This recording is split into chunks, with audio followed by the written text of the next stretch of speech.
this is an iHeart podcast. Guaranteed human. It's an Olympics you'll never forget. Prime time in Milan. The moments. Chloe Kim with the gold medal flex. The stars. Ilya Malinin. Out of this world. The spectacle from beautiful northern Italy with very special guests every night of the Olympics. Experience the world's biggest show. Prime time in Milan. Tonight, 8/7 Central on NBC and Peacock.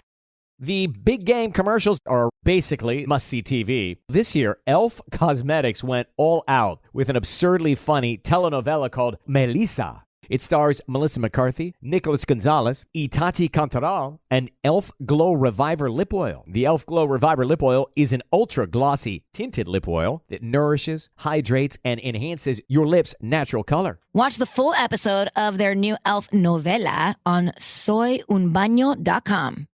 Ever wonder why so many people regain weight after stopping a GLP-1?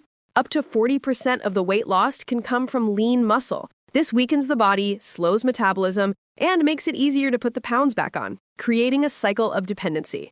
Prolon's 5-day fasting-mimicking diet offers a drug-free way to maintain results and support long-term metabolic health. In just 5 days, it activates fasting pathways to burn fat, protect muscle, and rejuvenate cells, all while letting you enjoy real food. Get 15% off plus a $40 bonus gift when you subscribe at prolonlife.com/iHeart. That's prolonlife.com/iHeart. Over the last couple years, didn't we learn that the folding chair was invented by Black people because of what happened in Alabama? The Montgomery Brawl. This Black History Month, the podcast Selective Ignorance with Mandy B unpacks Black history and culture with comedy, clarity, and conversations that shake the status quo. The Crown Act in New York was signed in July of 2019, and that is a bill that was passed to prohibit discrimination based on hairstyles associated with race. To hear this and more, listen to Selective Ignorance with Mandy B from the Black Effect Podcast Network on the iHeartRadio app, Apple Podcasts, or wherever you get your podcasts.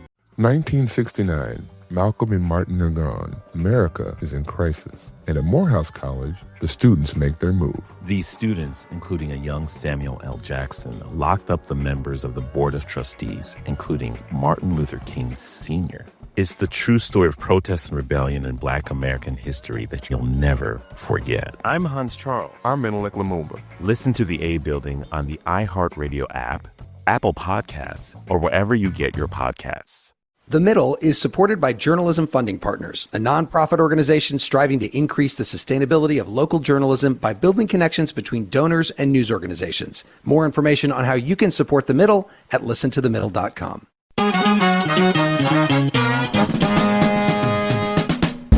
Welcome to The Middle. I'm Jeremy Hobson in Denver, Colorado this week, along with our house DJ Tolliver. And Tolliver, fun fact, Denver is consistently at the top of the list of cities with the most downloads of The Middle podcast. Really? You know what? That doesn't surprise me. I'm not sure why it doesn't, but it doesn't surprise me. It also has some of the best neighborhood acronyms out there. So you got Rhino, you got Lodo, that's a tough one, and Low High. And you don't have Soda Sopa, which was South Park's fake south of downtown South Park. I haven't even introduced our guests and they're already laughing at my jokes.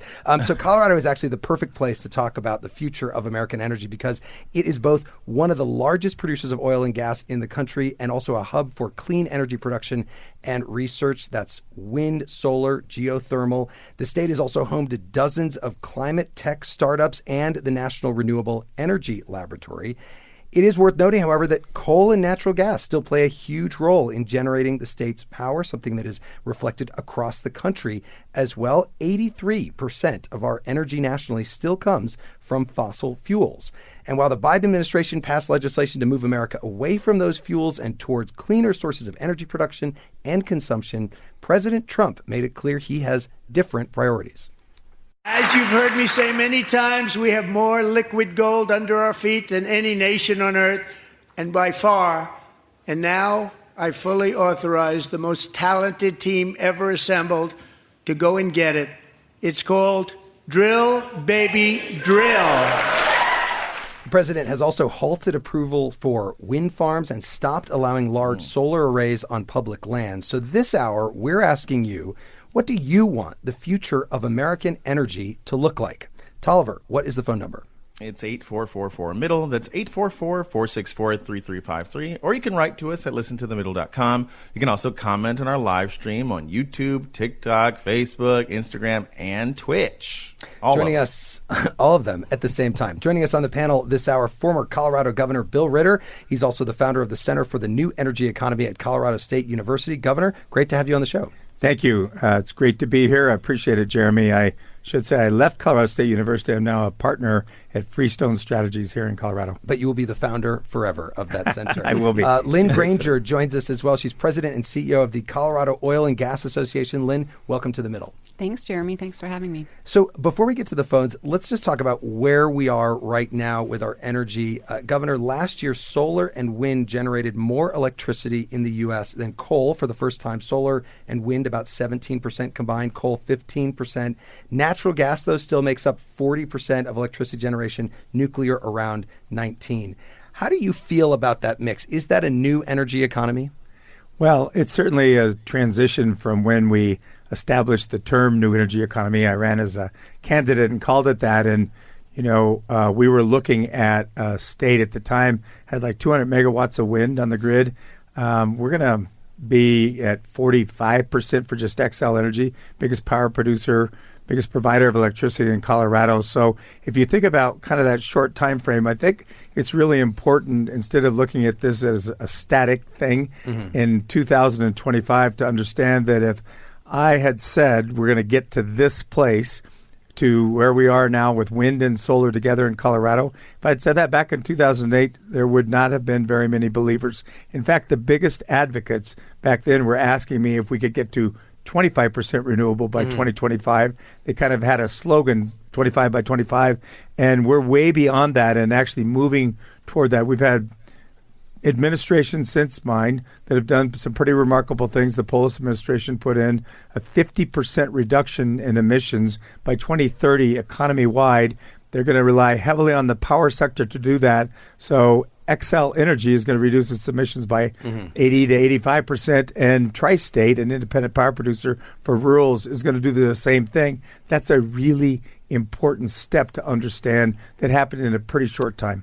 Lynn, I'm glad you're here because I don't want to have this conversation in a vacuum. Oil and gas still make up the vast majority of our energy production in this country, but they're not renewable. They're harmful to the environment. We know that. How much should oil and gas, do you think, make up of our energy future? So I think our energy future is incredibly important. And you're right, 80% in Colorado nationally and globally still relies on the use of fossil fuels for energy. I think our energy future is absolutely an all of the above energy mix, but I think the problem is it can't be a none of the below. And I think that's a lot of the conversations that we're hearing. It can't be no natural gas and no oil. I don't think that's feasible. I don't think that's a reasonable conversation to have, even with the goals that we have set. And so I think we really need to focus on rational conversations about what is reasonable and what is possible for us to do. So on that point, none of the below, would you also say that when President Trump says he wants to stop all new wind development, is that the wrong approach? Should it be all of the above? We absolutely believe it should be all of the above. A lot of our members are heavily invested in the renewable space as well. We've got one member that has the largest solar farm in the nation right here in Pueblo, Colorado. So I think it's absolutely an all of the above solution. Governor, how much do renewables rely still on subsidies from the government? I actually will say I have solar power at home, which was cheaper for me on day one than sticking with my current electricity bill. But that's in part thanks to subsidies. Well, it's a really interesting question, and I want to put it in some context. All of our energy policy has been managed around the tax policies, and a lot of it around subsidies. When I was governor, the Congress was looking at taking away the independent drilling costs, which is a tax credit that oil and gas gets. We in this state subsidize oil and gas by giving them an 87.5% tax credit against their ad valorem tax. So people like to demonize the subsidies around wind and solar. There's no doubt they're important, and they were reflected in the Inflation Reduction Act. We can see both wind, solar, and then storage as well. All have subsidies in there. So does carbon capture and sequestration. So does geothermal. So does advanced nuclear. All of these different things, and they're just kind of how we manage it. So it's much cheaper because of it. But what happened, and I'll just be quick about this, what happened is we utilized those tax credits to really create economies of scale. And because of that, I've seen the price of wind come down about 85% since I was governor 15 years ago. The price of solar came down about 90%. The price of storage came down as well about 90%. Those are tremendous reductions. Probably wouldn't have happened without initial subsidies, but don't forget, we manage our energy policy with tax subsidies. Mm-hmm. What do you think about the subsidies? Well, so I think the 87.5% is our ad valorem tax credit. That really is so we're not double taxed, right? A lot of our tax goes at the state level where production occurs here in the state. So that's, again, so we're not double taxed. And I think, yes, I think subsidies have been used in the past. They've been used in our industry. They're used in renewables as well. Again, I think that that's part of it. And it's helpful. I think the really worrisome thing is that in the conversations happening in Congress about the Inflation Reduction Act, there's really a focus, I think, on the renewable energy tax credits and the storage tax credit, the electric vehicle tax credit, that those things are likely to be put on the chopping block. There's some likelihood. And that the other tax credits where we manage our energy policy are not. And so the industry said to me a long time ago, and I really listened to them, that, we don't want to pick winners and losers. The United States Congress is doing that right now as they read across the changes in the Inflation Reduction Act. Let's get a call in, and Eric is in Baton Rouge, Louisiana. Eric, welcome to The Middle. What do you think the U.S. energy future should be?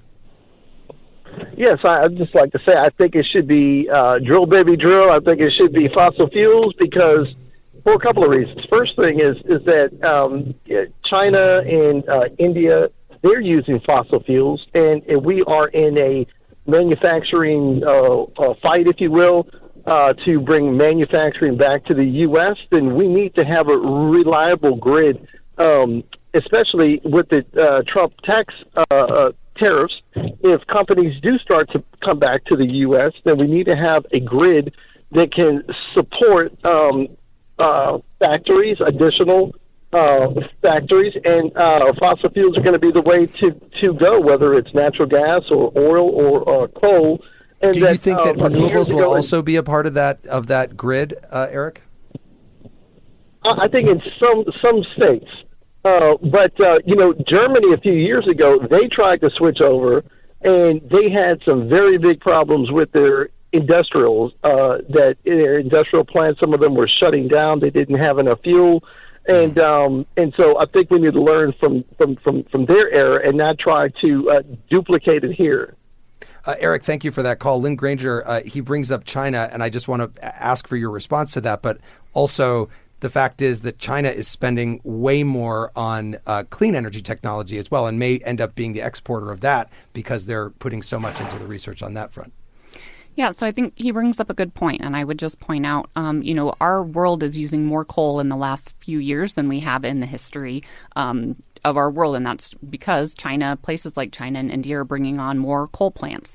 So I think as we look to, invest in renewables, I think it's important to remember that we can't solve climate change from Colorado or the U.S. It is a global problem that we need to address, and I think we shouldn't hurt our state, our country, our economy in the process of that. What would you say briefly, Governor? Just that Carlyle is this international group that, is an investment group that looks at this. They just released a report and said that China has not made the big push on electric vehicles or clean energy because of the Paris Accords, which is climate, right? They did it because of the business case and for energy security. So we can talk about climate and talk about, clean air, but also we have to look at the health implications of it, but even more importantly, the energy security implications. And I think there's some real negative energy security implications to do what Eric is suggesting. Tolliver, if you drive across many states in this country, including Oklahoma and Texas, you will see a whole lot of wind farms. Yeah, and some of that is due to a now-deceased oil tycoon named T. Boone Pickens, who decided to go all in on wind back in 2008. America's blessed with one of the best wind corridors in the world. Using private investment and technology that already exists, we can supply 20% of our electricity needs, freeing us to build a bridge to domestic alternative fuels for transportation and break the stranglehold of foreign oil. I'm T. Boone Pickens. This plan will work, but it needs your help. Join me. We can take back our energy future. Well, unfortunately, T. Boone Pickens said he lost $200 million in the wind business, Tolliver. T. Boone, no. That's just as much as we have lost on our podcast extra so far. We'll be right back with more of your calls on The Middle. It's an Olympics you'll never forget. Prime time in Milan. The moments. Chloe Kim with the gold medal flex. The stars. Ilya Malinin. Out of this world. The spectacle from beautiful northern Italy with very special guests every night of the Olympics. Experience the world's biggest show. Prime time in Milan, tonight 8/7 Central on NBC and Peacock. Welcome to the A Building. I'm Hans Charles. I'm Menelik Lumumba. It's 1969. Malcolm X and Martin Luther King Jr. had both been assassinated, and Black America was at a breaking point. Rioting and protests broke out on an unprecedented scale. In Atlanta, Georgia, at Martin's alma mater, Morehouse College, the students had their own protest. It featured two prominent figures in Black history, Martin Luther King Sr. and a young student, Samuel L. Jackson. To be in what we really thought was a revolution. I mean, people were dying. 1968, the murder of Dr. King, which traumatized everyone. The FBI had a role in the murder of a Black Panther leader in Chicago. This story is about protest. It echoes in today's world far more than it should, and it will blow your mind.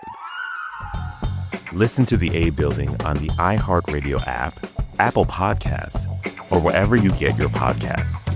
This is Ryder Strong, and I have a new podcast called The Red Weather. It was many and many a year ago in a kingdom by the sea. In 1995, my neighbor, Anna Trainer, disappeared from a commune. It was hard to wrap your head around. It was nature and trees and praying and drugs. So no, I am not your guru. And back then, I lied to my parents, I lied to police, I lied to everybody. There were years, Ryder, where I could not say your name. I've decided to go back to my hometown in Northern California, interview my friends, family, talk to police, journalists, whomever I can, to try to find out what actually happened. Isn't it a little bit weird that they obsess over hippies in the woods and not the obvious boyfriend? They have had this case for 30 years. I'll teach you sons of to come around here and my wife. Boom, boom. This is The Red Weather. Listen to The Red Weather on the iHeartRadio app, Apple Podcasts, or wherever you get your podcasts. I actually drop better when I'm high. It heightens my senses, calms me down. If anything, I'm more careful. Honestly, it just helps me focus. That's probably what the driver who killed a 4-year-old told himself. And now he's in prison.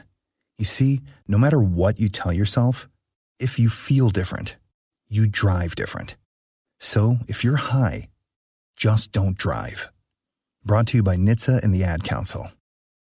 Segregation in the day, integration at night. When segregation was the law, one mysterious Black club owner had his own rules. We didn't worry about what went on outside. It was like stepping in another world. Inside Charlie's Place, Black and white people danced together.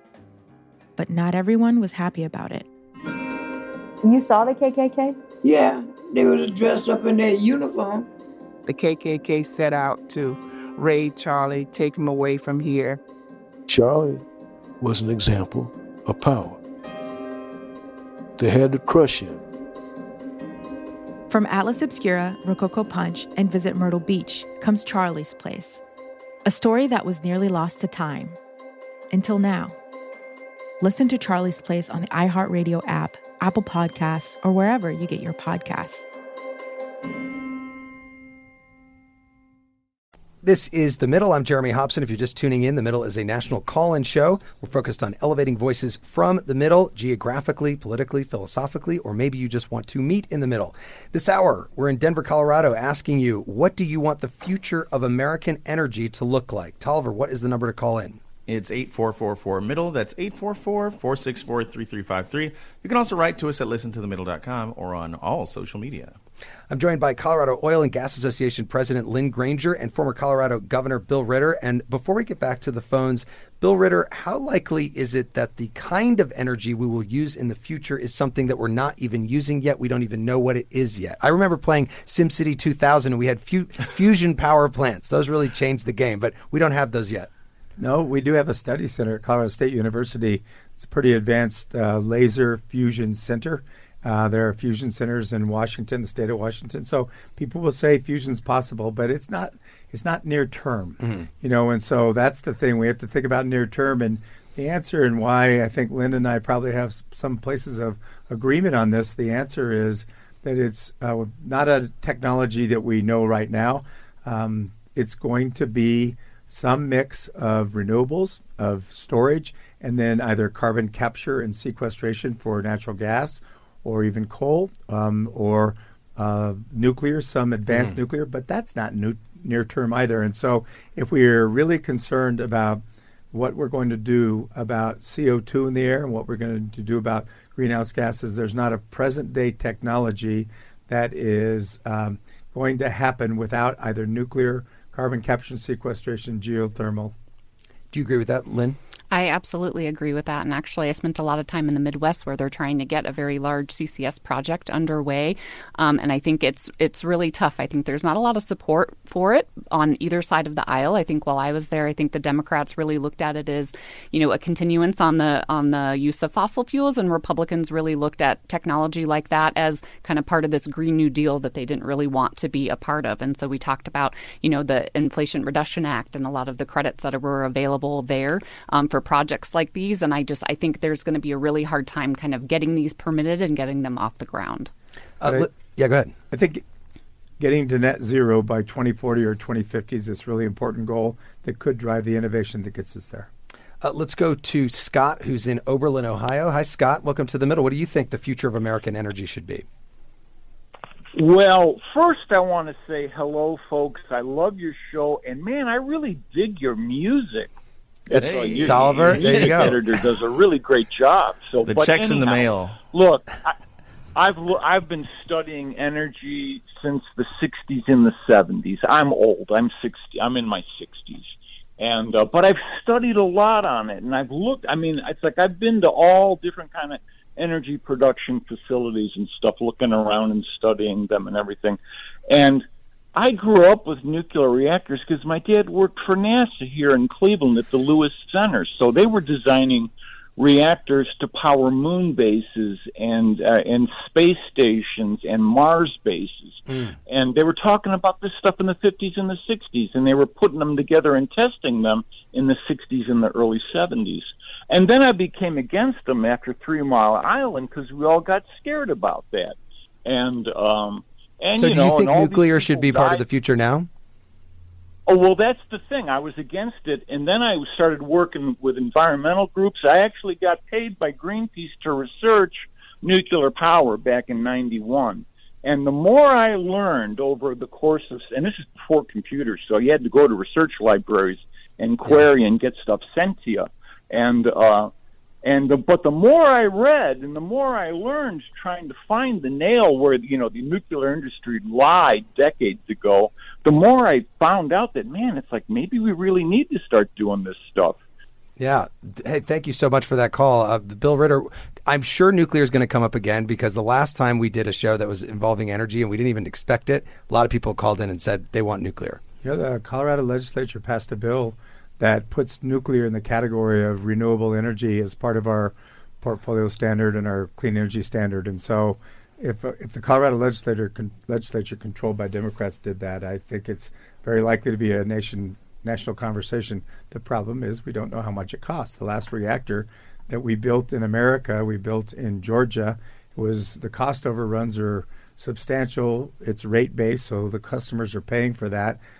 Bill Gates is trying to build a reactor along with the Department of Energy that uses a sodium-cooled technology different than conventional reactors, but we haven't penciled that out, and we don't know when it would be effective, so it's not a near-term solution to reducing emissions. And then Finally, there are these small modular reactors that have been developed in Idaho, but they've not been deployed to anybody, and again, not penciled out. And so people want affordable, reliable, and now clean energy. And nuclear is 2 out of the 3. Right. It's reliable and it's clean, but to know yet whether it's affordable or not, it's too early. Well, and of course, then there are those moments like 3 Mile Island, and I remember Fukushima in Japan, and things that can really scare people away from nuclear power. They're opening 3 Mile Island again.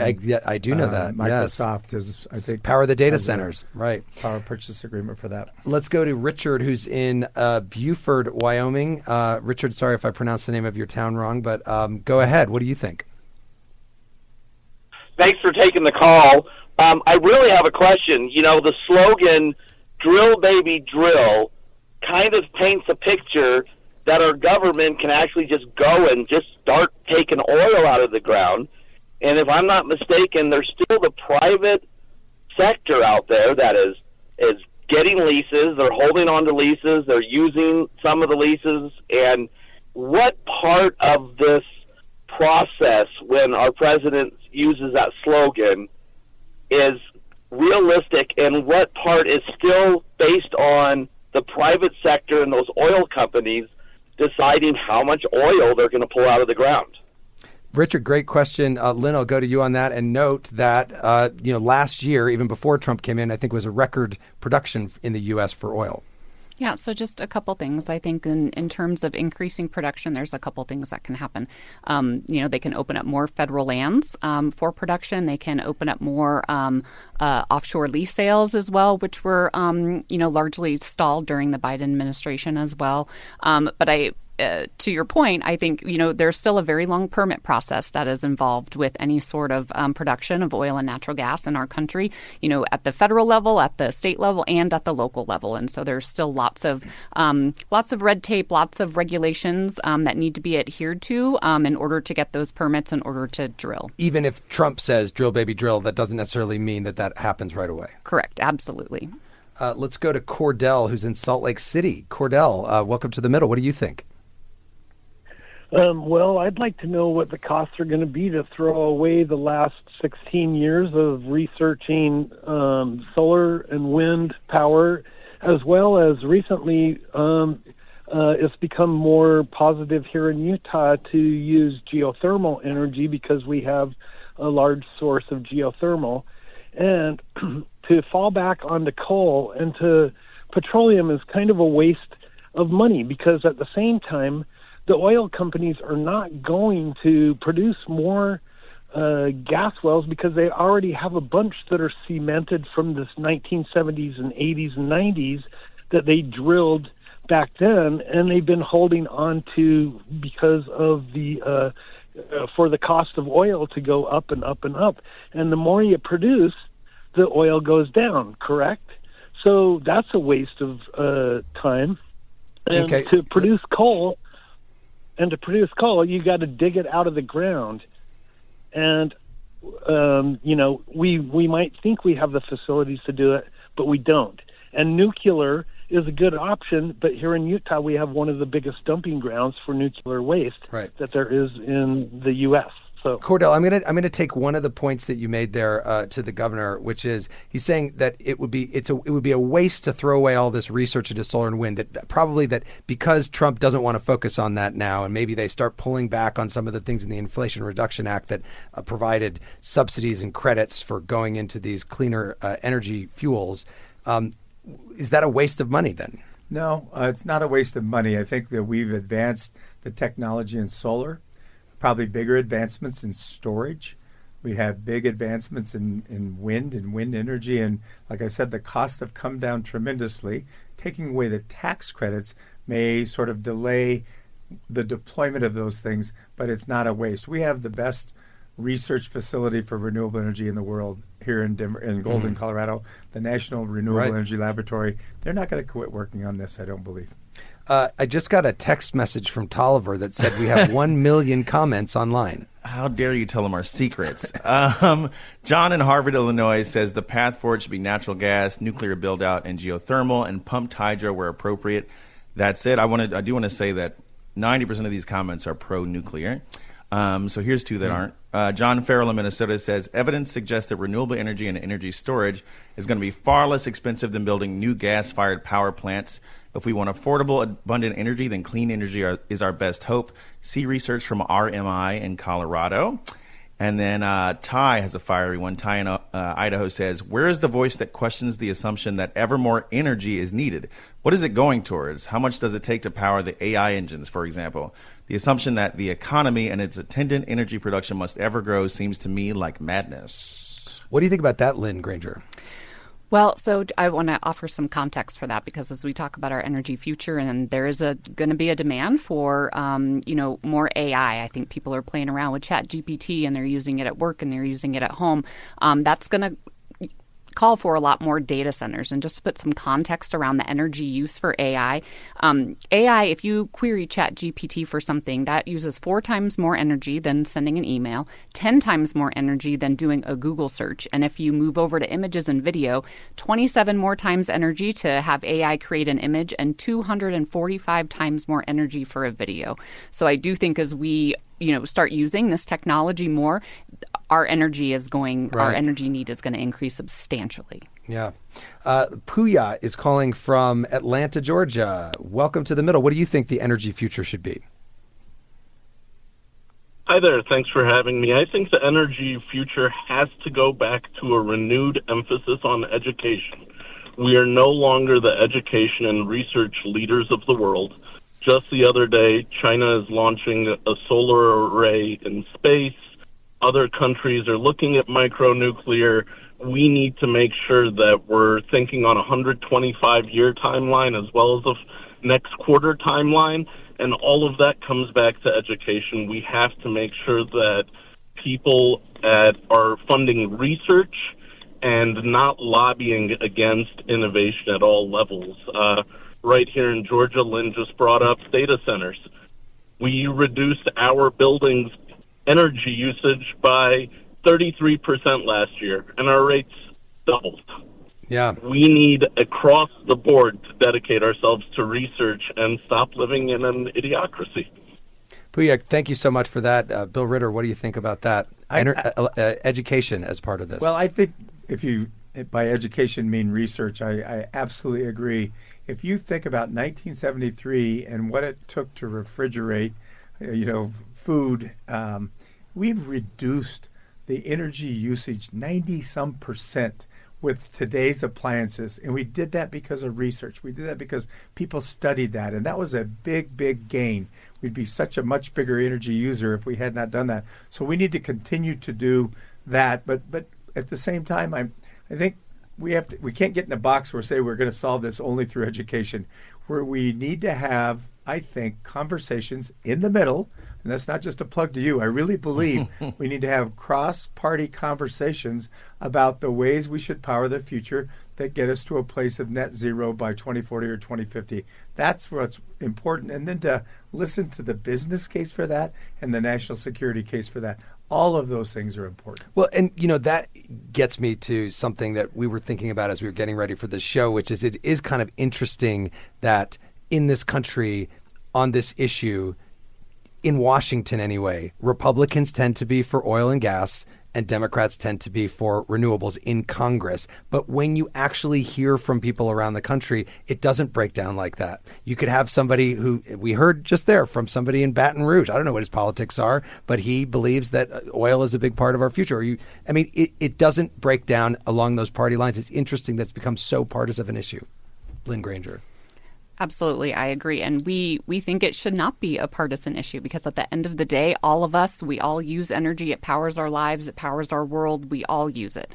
So we just have to come together and we need to problem solve together to address the risks of climate change. And I think our industry definitely has stepped up and is problem solving. I mean, in Colorado alone, we've quadrupled our production while simultaneously reducing our emissions by 50%. That's problem solving. That is, coming to the table and understanding an issue and rolling up the sleeves and saying, what can we do to be part of the solution here? And I would just say I had the advantage of having worked on this as governor in 2007, where it was bipartisan. We had bipartisan sponsorship for a variety of really important clean energy bills. Over time, that bipartisan spirit has waned somewhat at the states, but there is still some of that at the state. It's almost absent at the federal level, and I think that's the biggest problem. Sneak in a call here from Mansfield, Connecticut. Diane is with us. Diane, what do you think the country's energy future should be?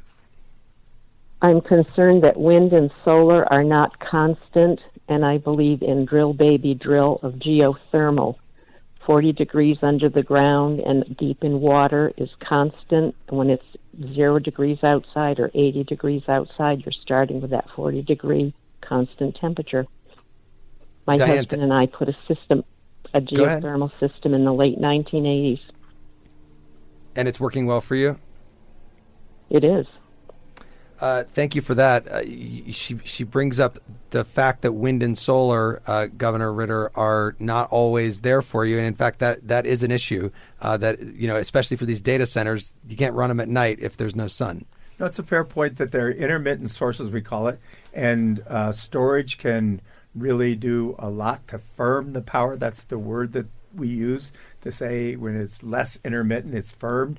But I don't disagree at all that geothermal is a firm source of power, and to the extent there's a resource there that you can find and get to, turbines in an affordable way, that it really can be part of a solution. But again, it's so important to understand it's not the only solution, because there are places where there is no geothermal. There are places where there's not enough wind or not enough good sunlight. And so to think about sort of this as how do you do this and get to net zero by 2040, 2050, you really have to have sort of a broad mindset and not just, as an article of faith, eliminate some things because it doesn't rain all the time, or the sun doesn't shine all the time, or the wind doesn't blow all the time. Right.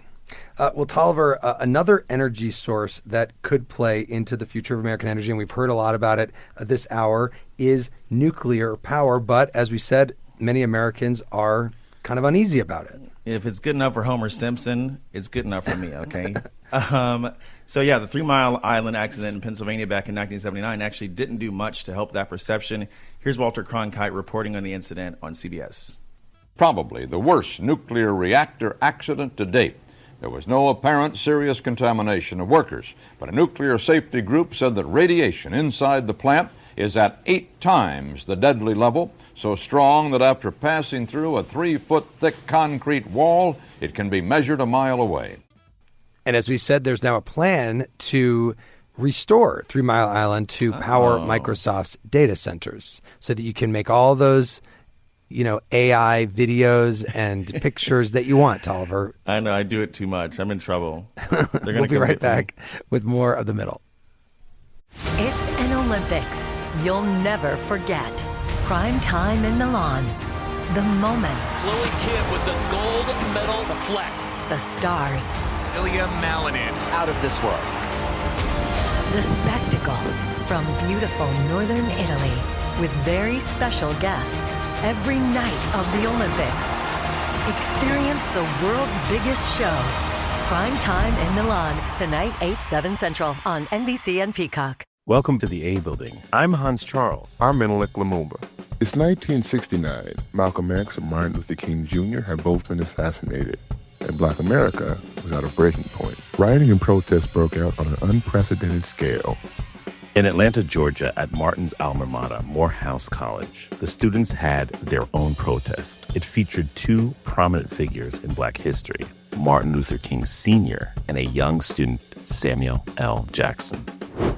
To be in what we really thought was a revolution. I mean, people were dying. 1968, the murder of Dr. King, which traumatized everyone. The FBI had a role in the murder of a Black Panther leader in Chicago.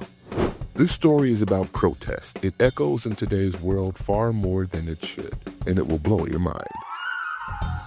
Listen to The A Building on the iHeartRadio app, Apple Podcasts, or wherever you get your podcasts. This is Ryder Strong, and I have a new podcast called The Red Weather. It was many and many a year ago in a kingdom by the sea. In 1995, my neighbor, Anna Trainer, disappeared from a commune. It was hard to wrap your head around. It was nature and trees and praying and drugs. So no, I am not your guru. And back then, I lied to my parents, I lied to police, I lied to everybody. There were years right, where I could not say your name. I've decided to go back to my hometown in Northern California, interview my friends, family, talk to police, journalists, whomever I can to try to find out what actually happened. Isn't it a little bit weird that they obsess over hippies in the woods and not the obvious boyfriend? They have had this case for 30 years. I'll teach you sons of to come around here and my wife. Boom, boom. This is The Red Weather. Listen to The Red Weather on the iHeartRadio app, Apple Podcasts, or wherever you get your podcasts. I actually drop better when I'm high. It heightens my senses, calms me down. If anything, I'm more careful. Honestly, it just helps me focus. That's probably what the driver who killed a 4-year-old told himself. And now he's in prison. You see, no matter what you tell yourself, if you feel different, you drive different. So if you're high, just don't drive. Brought to you by NHTSA and the Ad Council. Segregation in the day, integration at night. When segregation was the law, one mysterious black club owner had his own rules. We didn't worry about what went on outside. It was like stepping in another world. Inside Charlie's Place, black and white people danced together. But not everyone was happy about it. You saw the KKK? Yeah, they was dressed up in their uniform. The KKK set out to raid Charlie, take him away from here. Charlie was an example of power. They had to crush him. From Atlas Obscura, Rococo Punch, and Visit Myrtle Beach comes Charlie's Place. A story that was nearly lost to time. Until now. Listen to Charlie's Place on the iHeartRadio app, Apple Podcasts, or wherever you get your podcasts. This is The Middle. I'm Jeremy Hobson. In this hour, we're broadcasting from Denver and asking you, what do you want the future of American energy to look like? You can call us at 844-4MIDDLE. That's 844-464-3353. You can also reach out to us at listentothemiddle.com. My guests are former Colorado Governor Bill Ritter and Colorado Oil and Gas Association President Lynn Granger. And before we go back to the phones, Lynn Granger, how has President Trump's embrace of oil drilling changed the landscape for organizations like yours, which on your own website talk about things like reducing emissions and climate change? Is it different to have a president come in with this very direct proposal to drill, baby, drill?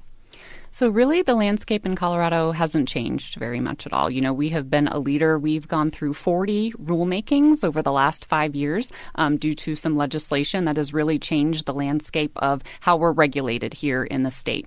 So really, at the state and local level here, it's really not changed much at all. And what do you think about nationally right now? So I think it's early, and we'll see what happens. I think things will change. I mentioned earlier there's a couple, scenarios where we see federal lands being opened up or off-sale leases being opened up as well. And so I think there's definitely an opportunity to see increased production here in the United States. But I don't think that will have an impact here in Colorado. Michael is calling from Meeker, Colorado. Hi, Michael. Welcome to The Middle. What do you think the future of American energy should be?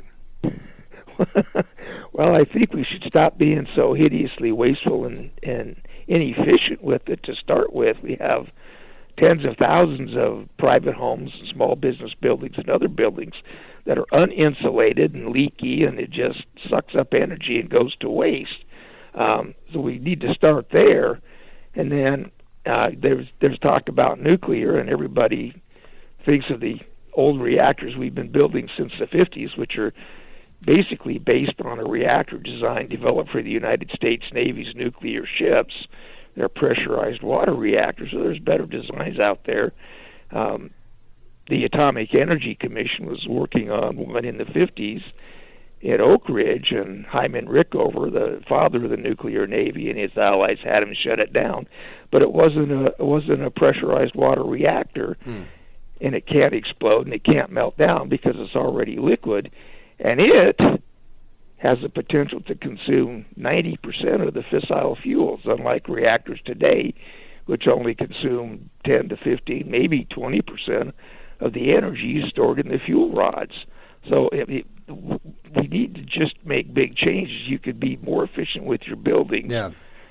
a great example. Be less wasteful is your point there. Governor Ritter, what about that? And I should mention that we also lose a lot of energy in our transmission lines these days. They're not as good as they could be. I just want to say I campaigned in Colorado. I used to run into people like your caller all the time, wickedly smart people that just wound up in Colorado. They really challenged you in town hall meetings, but thanks for your comments. So the built environment, we could do so much just by addressing inefficiencies in the built environment. He's exactly right.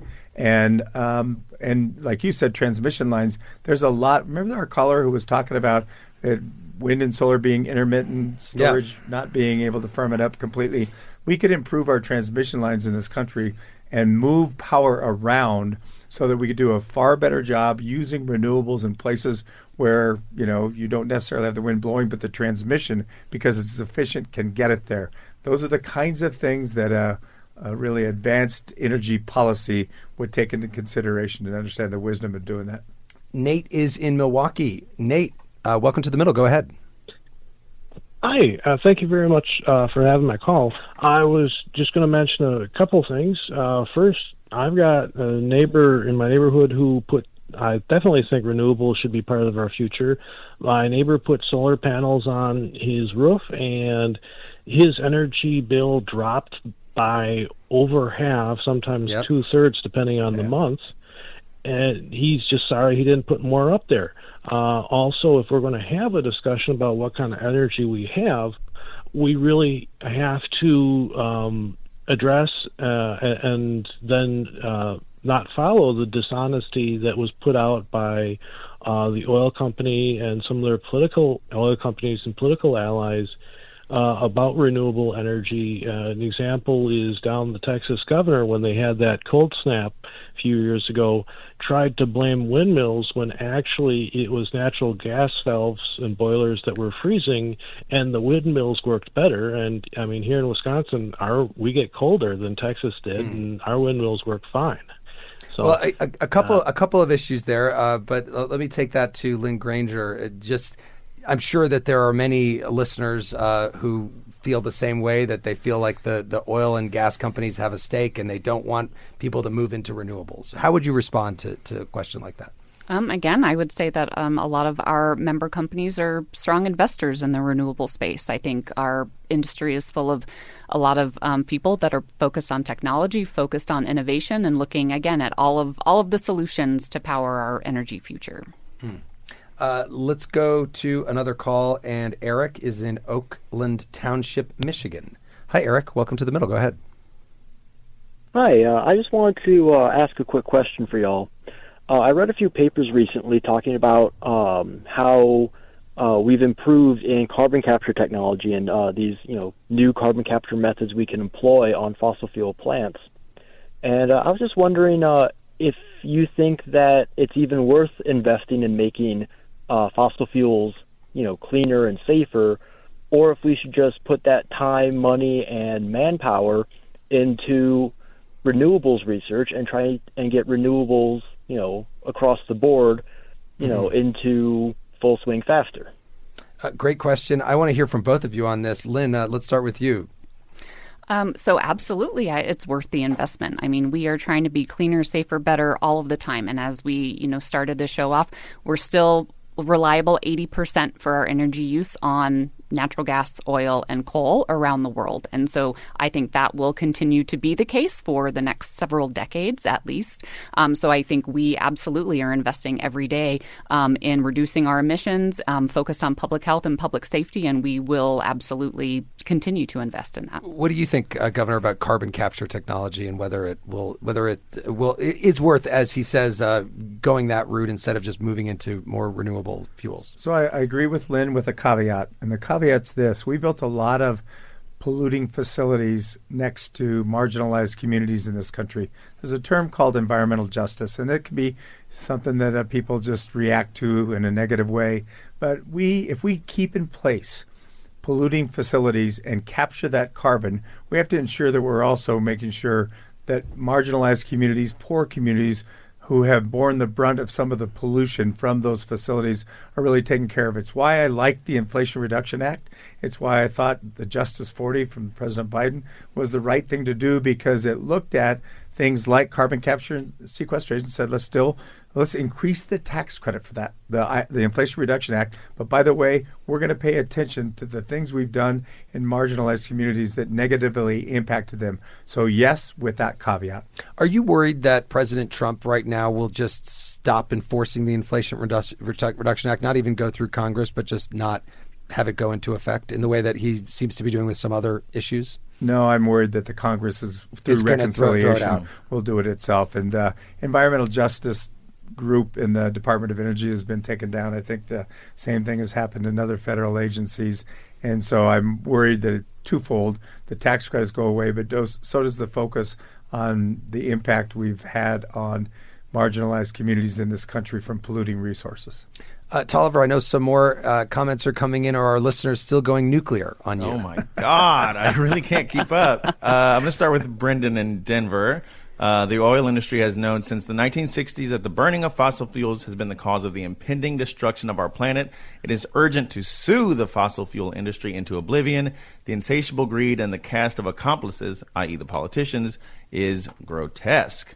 And then this is a cheery one. Jeff in Minnesota says, I think the government should dedicate whatever it takes to make a fusion a reality, something like we went all out on going to the moon in the 1960s.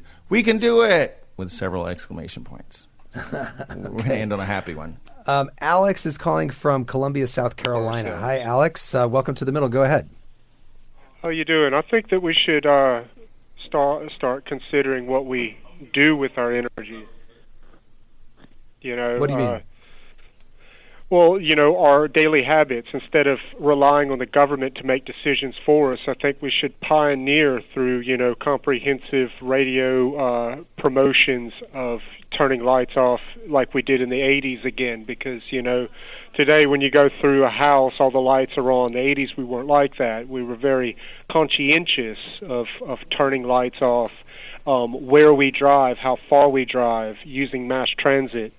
And I also think that we should, the EV is a wonderful solution to fossil fuels and burning and ethanol production, of course. But, the Bechtel Corporation, which is the engineer of the hydroelectric dam, the Hoover Dam, also has a micro reactor, very similar to what the gentleman said before concerning our silent service.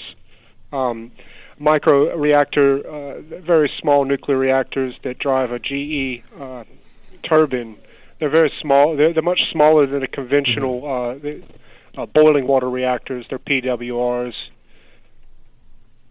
So, but, okay, I really think we have to seize as Americans and as futurists the notion that, you know, do I really need to spend this kilowatt? Do I really need to go to the store and become more efficient and economical in the decisions that we make, and much more conscientious of the notion that, you know, I as a human, I'm at any given time emitting 500 British thermal units, you know. Right.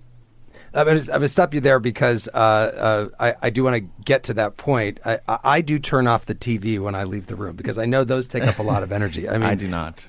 Okay. What do you think, Bill Ritter, about that point, that we've gotten to the point where we don't spend as much time maybe thinking about the energy that we're using? Well, I think that's exactly right. But it's only part of it again. But it is personal behavior can make some difference in our ability to reduce our energy consumption. We are very much a consumer society, so thinking about how we consume is absolutely one thing that we can do, and one right thing that we can do. So I agree with him. What do you think, Jeremy? Granger? Oh, yeah. I was going to say, this is why I don't drive. It's not because I can't. I know, it is interesting. It's because I'm an environmentalist. Yeah. Sorry, right. Go for it, Lynn. Fully public transit and Ubers. Lynn Granger, what do you think about that? conserving energy. I think we shouldn't be wasteful at all. I think as Americans, we're pretty spoiled, and I think that's because we're very fortunate to have the natural resources that we have, and we have affordable, reliable energy, and so we don't really have to think about if I flip the switch, is it going to come on? It will come on. It's very reliable. And I just wanted to make one point. I think he brought up kind of EVs and being an alternative. I just want to be very clear and kind of going back to the education piece of this. Electric vehicles are great. 60% of those cars are made from petroleum byproducts, and they still run right now on either coal or natural gas when you plug them in to charge. And so I think people really think that, because you have an EV, you're not reliant on fossil fuels anymore for your vehicle or for your transportation, and that just isn't the case. But if you're an XL customer, 50% of that resource when you plug in an EV is going to be from a renewable power. And so it winds up penciling out to a good investment in terms of reducing your carbon footprint. Let's get to another call. Annie is in Barrington, Rhode Island. Hi, Annie. What do you think the energy future should be, or what are your thoughts? Hi. I have a new thought just from hearing what you just said, which is we should have our energy meters up front where we can see them. I have no idea how much I'm spending on my energy each month until I see my bill. But if I saw that meter going round and round because it's right in my kitchen, I would pay attention. The other thing is that I worked for a university for a long time, and I love the idea of a national competition, maybe between the states and sponsored by the government and scientists to say, come together as communities. How are you going to reduce the amount of energy that your community uses over the next 10 years, and to challenge high schools and colleges and people to talk, because then you have to talk with each other, even if you're coming from different points of view. Americans love a competition, and it would also engender some really interesting ideas, because that's how, even though we're cutting away a lot of science funding right now, but I would love to see it nationally. A competition. Wonderful Annie, things happening. Annie, what would your submission in the competition be? Oh boy, my submission would be for new stuff. Mine would be a combination. I don't like nuclear particularly. I'm afraid of it, but I think if we're going to get to improve things, I think it probably has to be a little bit of that. My parents have a geothermal system. I like that. I love conserving. I think that can take us a long way. And recycling renewables. Children love this stuff. Yes. Well, thank you for that. Thank you for that lovely question or lovely point that you made there. I know I'm gonna regret this, but I'm gonna sneak in one more really fast call from Rachel in Wethersford, Connecticut. Rachel, you just have 30 seconds. Go ahead. Yes, I need some scientific assurance that with digging for coal, drilling for oil, mining for minerals, that we're just not going to, sink into the middle. That we're not going to fall into the earth because we're pulling so much out. Lynn Granger, should we be worried? I don't think so. I don't think we need to be worried about that. I think we've been, drilling for oil at least for the last 100 years, and we haven't fallen in yet. So I think, technology is improving, and I don't think we need to worry about that. Before we wrap up this hour, and what great calls, Bill Ritter, you were the governor of Colorado from 2007 to 2011. Of all of the areas you could have focused on following being governor, you chose energy. Why is that? Because we looked at it as a way to pivot the state. We were very much a purely fossil fuel state, and I think I was blessed with a team of people who surrounded me who kind of looked around the corner and said, this isn't a forever existence for the United States, for the globe, and quite frankly, not for Colorado. And so we began to really think about these other alternatives to being purely a fossil fuel state. And along the way, found that through policy, you could utilize these levers that really made a difference with respect to these renewable industries and the economies of scale. Meaning, if you build it out pretty big, you can bring prices down.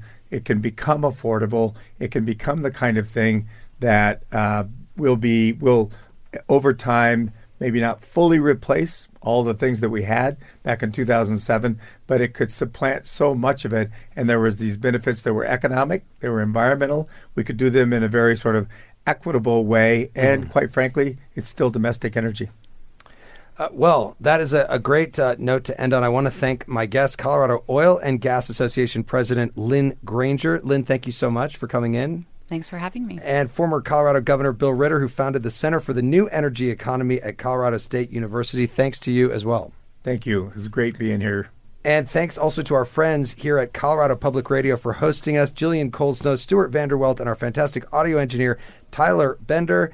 So next week, Tolliver, we are going to be switching topics again and diving into the so-called Make America Healthy Again movement. And Robert F. Kennedy, who has made a lot of headlines for being against, vaccines, he's also said America is over-medicated. So we're going to be asking you, is America over-medicated?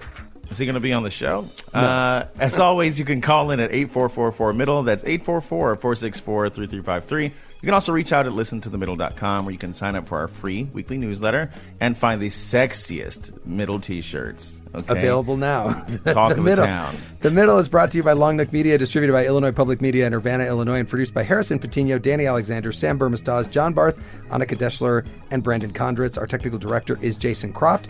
Thanks to our satellite radio listeners, our podcast audience, and the more than 430 public radio stations that are making it possible for people across the country to listen to The Middle.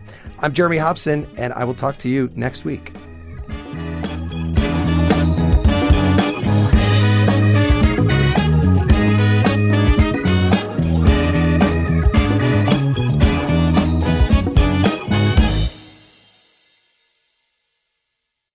Over the last couple years, didn't we learn that the folding chair was invented by Black people because of what happened in Alabama? The Montgomery Brawl. This Black History Month, the podcast Selective Ignorance with Mandy B unpacks Black history and culture with comedy, clarity, and conversations that shake the status quo. The Crown Act in New York was signed in July of 2019, and that is a bill that was passed to prohibit discrimination based on hairstyles associated with race. To hear this and more, listen to Selective Ignorance with Mandy B from the Black Effect Podcast Network on the iHeartRadio app, Apple Podcasts, or wherever you get your podcasts.